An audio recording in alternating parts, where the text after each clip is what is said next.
loves you, right? Yes. Yes, yes. Good job. Thank you, Erika. Can you pass it over to Chaplain Kim? Yes, I will. Thank you. Thank you. Okay, we have here Chaplain Kim, and as everyone can see, I'm gonna put this up, this lovely book that Chaplain Kim created because she will tell us more about it. The book name is, let me say it, I hope I don't make a mistake, JAKYES, JAKYES. JAKYES, Autisterific Journey. Yes, JAKYES. Well, my barrier with the English Yes, and the okay. word to me is like a whole Right. bunch of words in there. Autism, terrific journey. She created this book, and this is a bestseller. And I will pass it on to Chaplain Kim and allow her to tell us when did this started, how did she come up with this, and why.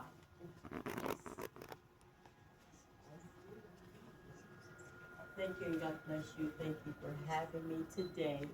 This book is called JAKYES Autisterific Journey. And I wrote the book. I have a 10-year-old grandson who has autism. And on his journey, we started noting things that he was doing, what he was doing, why he was doing them. Of course, we weren't too familiar with it, but we were. And so as I journeyed everything, the Lord gave me to put it in book form for the parents that didn't know, what flapping was, what turning around was, what repeating everything was. Most people had no idea, when they're dealing with kids with autism, like we didn't really know what flapping was, what he was doing. Everything was on repeat in his little life. And we were trying to figure out, well, what's happening, what's going on? And that's what we were dealing with. So I began to journey it and put it in book form so that other young parents would understand and so that grandparents would understand what was happening to their child. Yes, It's wow. been out about 3 years almost now. Okay, okay, great. And tell me a little bit, like, what are the things besides the book that help you to cope with the situation and taught you how to help them? Well, first of all, God, only God can carry you through these types of things, especially when you're not familiar Yes, with autism or the spectrum, yes, and different things. So God has to give you the wisdom, the patience, and the understanding to deal with this. And that's how we've dealt with it. My son, my daughter-in-law, and our family. It was new to us. It was new to everybody. So only God can kind of take you on a journey and give you that love, the patience, the understanding that's needed, because it's needed, especially when you're dealing with someone who has autism. Special needs. Yes, absolutely. Yes. And any kind of special need. Yes. You have to have a special love to deal with that. yes.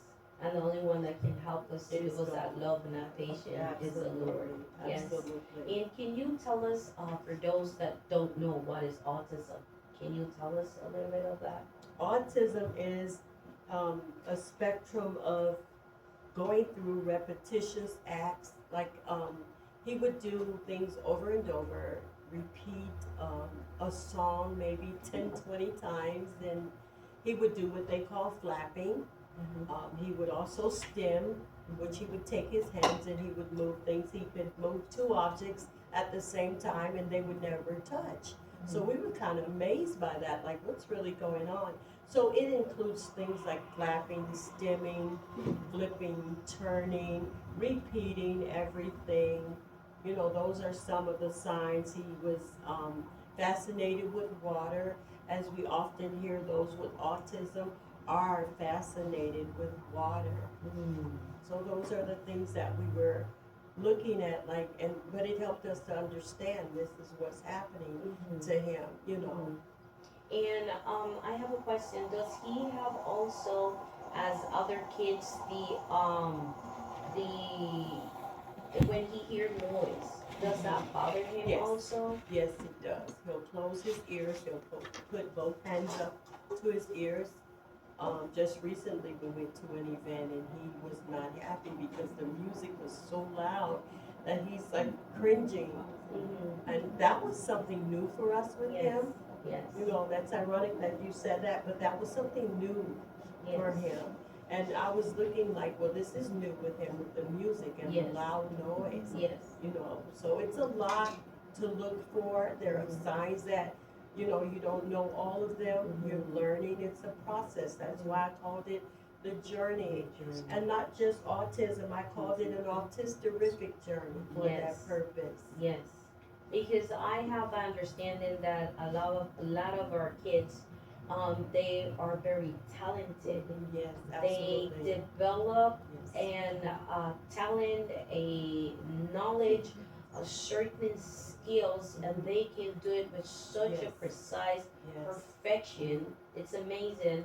At school, as a teacher at our school, which is Strong Generation Christian Academy, while I was there as a teacher of one of the classroom, I was with the elementary class, and we had one of our kids. Well, we have about three or four kids that do, and one of the kids that we had there, he was amazing.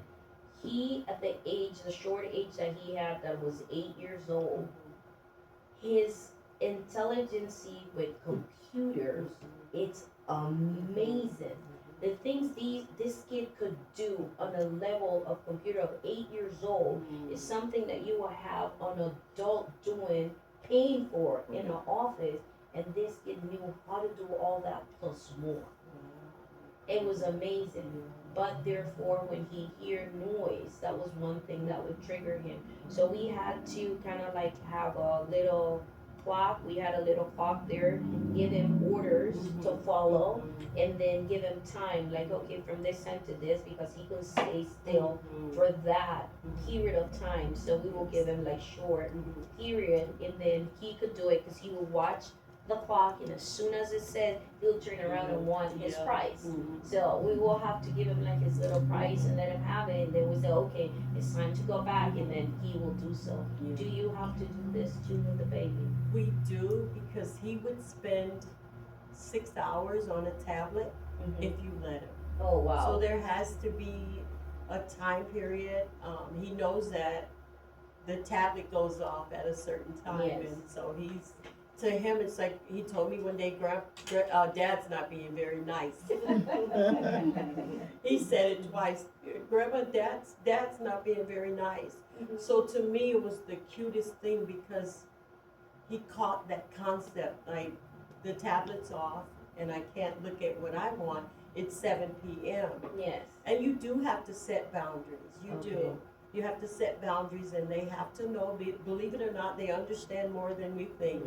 You know, they understand more than we give them credit for, you know, and we do have to let them know. And I do talk to him on his level. You know, he's 10, and I'll say, you know better than that. So you do have to come to them where they are. Some things they'll understand, and some things they won't. And like you said, the kid had a special ability. And it's just like being an autistic savant. Yes. And they have this one special, I call it a special power. Yes. We know that God has the power. Yes. But with our kids, we call it that. You know, Yes. you let them know, and you'll say, you're Superman. And you'll say, I'm not Superman. But you let them know you have an ability, and I see it. Yes. I've noticed it. Yes. It doesn't go unnoticed. Yes. So you are referring that to a parent that actually going Yes. through it right now Yes. in order to cope with what the world would call a weak link, to say so, to actually understand that patient, and then just guidance and talking to them normal, Yes. not babying them or making them feel like they're less than Yes. others. Treat them equally Yes. with respect and love, and then put boundaries. That way they Absolutely. know the guidance, Yes, right? absolutely. Okay. Absolutely. Okay. Yes. And can you tell us also, like, once you find out that the parents and you as a grandmother find out that he had this that the world would call as disability, what was their reaction? Like, I know it's not easy, so. At first, it's not an easy thing to deal with. I saw it a while ago, I have to say that, and then the parents weren't too quick to receive it. It's like, Yes. no, there's no, most parents aren't. Yes. Oh, there's nothing wrong with my child, but Yes. it takes some getting used to. It takes an eye Yes. to see what's needed there. Yes. So now we find out, and your next step is, what do I do next? Yes. How do I improve this? Yes. How do we deal with this as a family? Yes. And that was our next step. Okay. Now we know what we're dealing with. How do we take it a step further? How do we get them the help that they need and that we need to deal with it? It's not just a journey for the kid, it's a journey for the parents, Yes. the grandparents, Yes. the guardians. It's a journey. It really is. Okay. Okay, and can you tell us, like, once you did that and you find out all of this, what places or where do you go for help? Well, our first place was Easter Seals. Okay. Yes, and they were very helpful. Right foot, left foot, had a lot of help for us. Okay. And actually, believe it or not, if people don't know, your primary care doctor has a Okay. listing of resources and helps and places to go. Mm-hmm. But Easter Seals was a big help for us, very big help. Okay, great. I want to ask Erika a question. Erika, when you were growing up, what do you remember of Daddy and Mommy? Like Daddy and Mommy playing with you? What did you do? You went to school? What did you do when you were little? Do you remember a little bit of it? A little? Yeah? Okay. Can you tell us? I remember when I was a baby. Wow. Uh-huh. I was so cute. I would open my mouth. You're so cute. My mom like, oh, you're so cute when I was a baby. Yeah. Uh-huh. And what else? I had problems when I was a baby. Uh-huh. And I remember all the fun things that I was a baby. Mm-hmm. And then what did you used to do? What Mommy used to do with you when you were little? When I was little, Yeah. she would change my diapers. Uh-huh. She would give me my bottle. Uh-huh. I didn't like the bottle. I was Okay. crying like a lot. Okay. Yeah. Oh, and when you went to school, how was that? It was fun. Yeah. You had a lot of friends? Yeah. Yeah. And what teacher did you like most? I like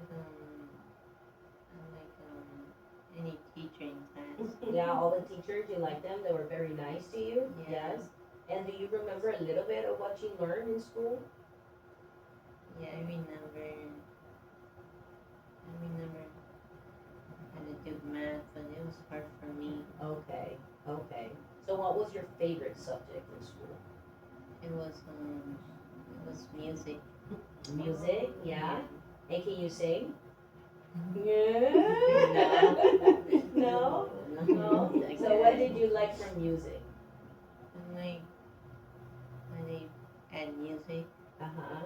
And Like in the class? Yeah, That you like- guys would be singing and dancing, like doing all that? sounds, Mm-hmm. sound Yeah. effects and all that. Okay, great.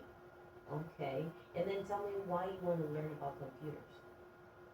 I want to learn computers, Yeah. To do what? to learn the steps, Okay. how to do it. Mm-hmm. And you told me also you want to learn something else. What was that you wanted to learn? Photography, Uh-huh. And why is that? so I can learn how to take pictures for events, Uh-huh. like weddings, graduation, birthdays. Yeah. To start your own business, right? Yes. Yes. Great. Okay. Nice. Suriel, where is Suriel? Yeah. Suriel is somewhere around. We have Suriel here that he can teach, right? Yes. Yeah. Teach Erika. Okay, that will be great. Okay, can I speak to Pastor Kim? Yeah. And Pastor Kim, knowing all this that you told us, what is one thing you will recommend a parent that is going through this, that don't know what to do, because a lot of them, I have seen a lot that their patient is so short that they will be pulling on the kids, or they will be yelling or saying, stop, sit down, and not understanding that that's not the road. What would you tell that parents, because it's hard on them, and especially if they're single? Like, where that you know that you have knowledge, where can they go? How can they seek help? I first recommend getting the proper diagnosis, not self-diagnosing like most people do. Or some people will say there's nothing wrong with that kid, put him in the corner. Get the proper diagnosis first, and don't self-diagnose, and then go to your doctor and get the help. They have resources, as I said, Easter seals, right foot, left foot. There's so many. There's Autism for Nevada here. There are a lot of resources here for kids and adults with autism that parents and grandparents and guardians can go to for the proper help. I highly recommend getting a proper diagnosis. Okay, amazing. Can you tell us too where they can find your book? How, if anyone wants to hold of it, they want to purchase one, where can they go? You can go to Amazon, and if you can't put in the name, it's rather long. JAKYES Autisterific Journey. You can just put in my name, Kimberly Howard, and you can find it there. It's a great read, and it's fun for the entire family to learn and to understand what's happening to kids with autism and what they really go through. Yes, and a little bird told me this also. Grandma is not only that she worked and she did this book to help her grandchild and help other parents and grandparents to cope with this journey that they may have, special needs that their kids have, but she's an entrepreneur. And then can you tell us a little bit about that? I have a company called Grandma's Palace, where I have my own makeup line, clothing line. I do clothes as well, but I have makeup also at Amazon, also on Walmart.com. Yeah, wow. Grandma is amazing. Yes. And one more thing, Grandma, that's not the only thing Grandma has in her pocket. She's also just became a chaplain too. Can you tell us a little bit about that? Yes. I recently graduated from chaplaincy class here in Nevada. I'm so excited. I really am, for this new journey that God has me on and what He has assigned my hands to do. I'm very excited about that. Yes. And tell me a little bit, why did you choose to become a chaplain? I chose to become a chaplain because servanthood was me. Servanthood is who I am in the kingdom of God. Yes. And I believe that being a servant is the heart of God. And Yes. that is my thing. I believe in serving others. It's not always about being behind Yes. the pulpit. It's out there. Ministry is outside Yes. of the four walls. Yes. Ministry is the people that we walk by, we frown our noses at, and the people that we look at a little strange and that. So this is the heart of God for me, servanthood, and I believe that God honors that. Yes, and you have done an amazing job, because by writing this book, it actually take away that cliche, and it help those parents out there that don't have, let's say, the resources to go out. Let's say they don't have medical, they don't know how to do it. There's nonprofit that will help also, and books like Dr. Kim's book that will help you and guide you in this journey that you may have, this challenge that you don't know how to or what to or where to go. There you go, we have that. And the most highest after this is actually the very first one that you should seek for is the Lord. Open your heart and let Him know what's hurting. Bring it to His feet. And I would assure you and guarantee you that He will give you the help, the resources, the guidance that you need for your life. Thank you one more time for watching Tea Time with Mel, Dr. Kim, and Miss Erica. We appreciate your time. We appreciate every single person that's out there watching us. Thank you. And if you have any questions, if you have any ideas, or you have a topic that you will want to speak about, please DM us at La Niña de Tus Ojos 2021 on Instagram, Facebook, Twitter, and TikTok. And then also you can find us at www.LANIDETUSOJOS, La Niña de Tus Ojos.org. Thank you one more time for Tea Time with Mel and Miss Kim and Miss Erika. Or thank you. Thank you, everyone. Bye. See you next. Thank you. All right, you up? Oh, let me finish it here. Yeah. I don't know whose phone is We this. didn't do the tea. I forgot our tea. We gotta take pictures. Hold on. Good. Wait, pause this. Yeah, there.